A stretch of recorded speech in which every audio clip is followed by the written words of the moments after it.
success of our economy has always depended not just on the size of our gross domestic product, but on the reach of our prosperity, on the ability to extend opportunity to every willing heart. Not out of charity, but because it is the surest route to our common good.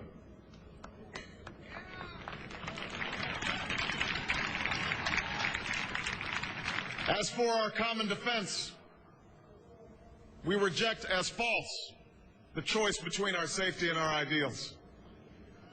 Our founding fathers, faced with perils that we can scarcely imagine, drafted a charter to assure the rule of law and the rights of man, a charter expanded by the blood of generations. Those ideals still light the world, and we will not give them up for expedience sake. And so, to all the other peoples and governments who are watching today, from the grandest capitals to the small village where my father was born, know that America is a friend of each nation and every man, woman, and child who seeks a future of peace and dignity, and we are ready to lead once more.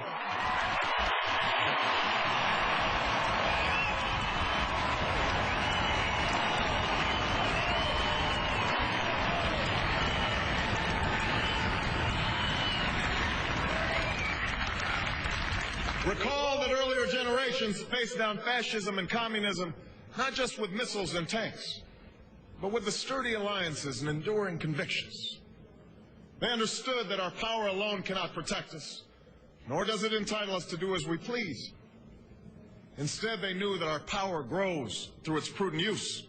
Our security emanates from the justness of our cause, the force of our example, the tempering qualities of humility and restraint. We are the keepers of this legacy. Guided by these principles once more, we can meet those new threats that demand even greater effort, even greater cooperation and understanding between nations. We will begin to responsibly leave Iraq to its people and forge a hard-earned peace in Afghanistan.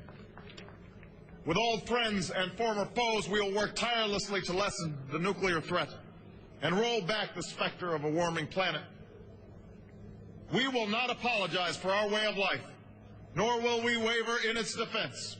And for those who seek to advance their aims by inducing terror and slaughtering innocents, we say to you now that our spirit is stronger and cannot be broken. You cannot outlast us, and we will defeat you.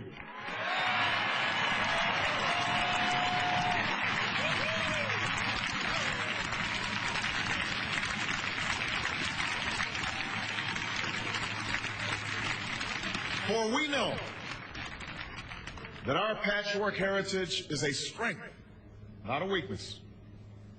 We are a nation of Christians and Muslims, Jews and Hindus, and non-believers.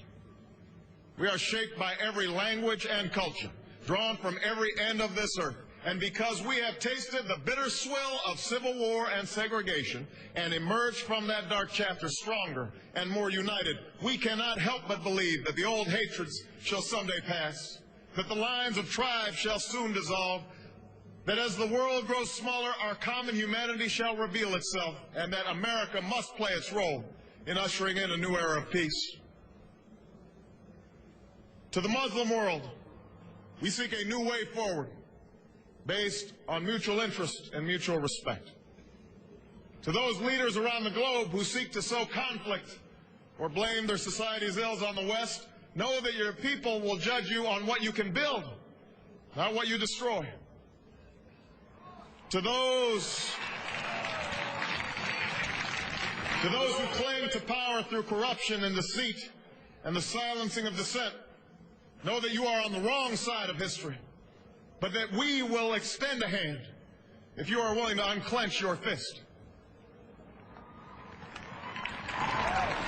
To the people of poor nations, we pledge to work alongside you to make your farms flourish and let clean waters flow, to nourish starved bodies and feed hungry minds. And to those nations like ours that enjoy relative plenty, we say we can no longer afford indifference to the suffering outside our borders, nor can we consume the world's resources without regard to effect. For the world has changed, and we must change with it. As we consider the road that unfolds before us, we remember with humble gratitude those brave Americans who, at this very hour, patrol far-off deserts and distant mountains. They have something to tell us, just as the fallen heroes who lie in Arlington whisper through the ages.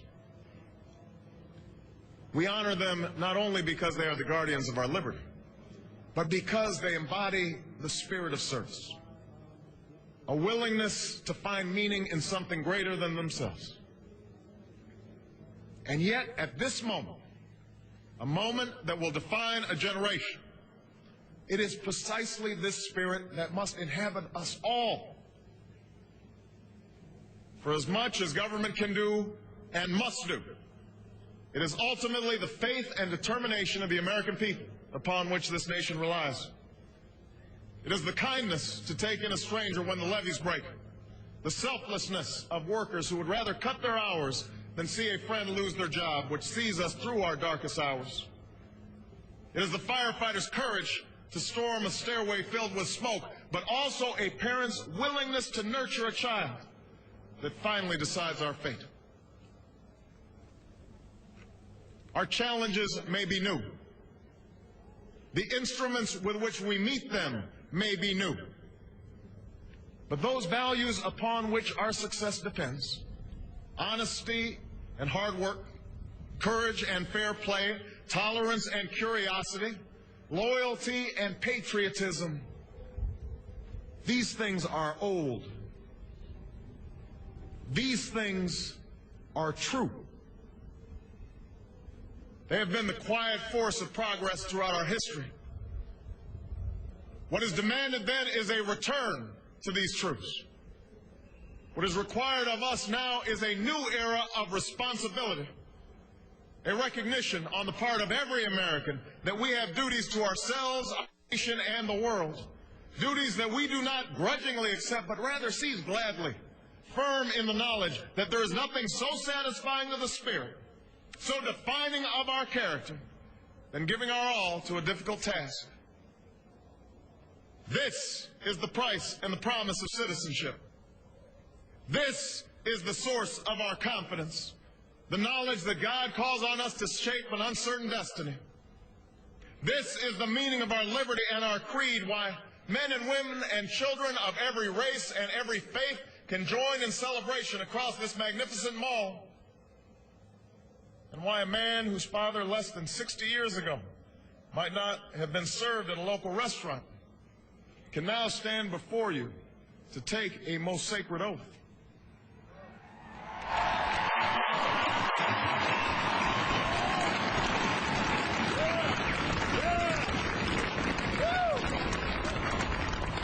So let us mark this day with remembrance of who we are and how far we have traveled. In the year of America's birth, in the coldest of months, a small band of patriots huddled by dying campfires on the shores of an icy river. The capital was abandoned. The enemy was advancing. The snow was stained with blood. At a moment when the outcome of our revolution was most in doubt, the father of our nation ordered these words be read to the people.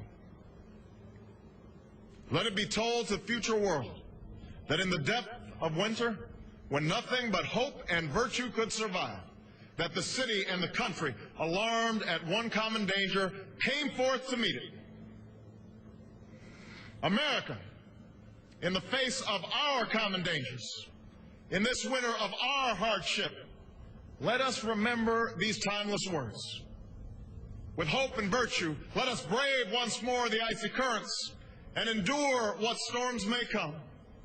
Let it be said by our children's children that when we were tested, we refused to let this journey end, that we did not turn back nor did we falter, and with eyes fixed on the horizon and God's grace upon us, we carried forth that great gift of freedom and delivered it safely to future generations.